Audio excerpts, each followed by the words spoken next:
अमचन music की शानदार प्रस्तुति।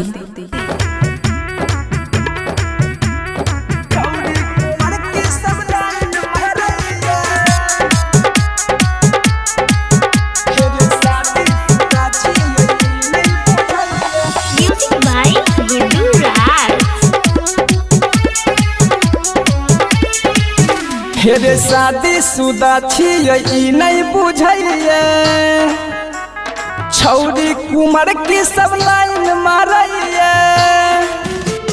शादी शुदा छियै ई नहीं बुझैये, छौरी कुमार की सब लाइन मारैये। हेरे करके इशारा छौरी बोलबैये, हेरे करके इशारा छौरी बोलबैये। मिलैले छौरी हु पागल रहैये। हेरे शादी शुदा छियै ई नहीं बुझैये, छौरी कुमार की सब लाइन मारैये। शादी शुदा छियै छौरी कुमार की सब लाइन मारैये। बुझै नहीं बात रे करैये प्यार रे, पता न छौरी के की मिले सवाद रे। बुझै नहीं बात रे करैये प्यार रे, पता न छौरी के की मिले सवाद रे।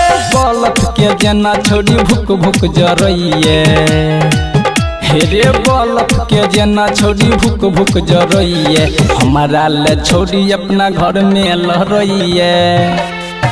हेरे शादी शुदा छियै ई नहीं बुझैये, छौरी कुमार की सब लाइन मारैये। छौरी कुमार की सब लाइन मारैये। छौरी कुमार की सब लाइन मारैये। करे ई सहारा बुझैया बारा, तुम्ही बता रे केना होते गुजारा। करे इशारा बुझैया बारा, तुम्ही बता रे केना होते गुजारा। रतन के बगिया में रोज खिलैये, हेरे रतन के बगिया में रोज खिलैये। अमन अक्की से मजा लुटैये। हेरे शादी शुदा छियै ई नहीं बुझैये, छौरी कुमार की सब लाइन मारैये।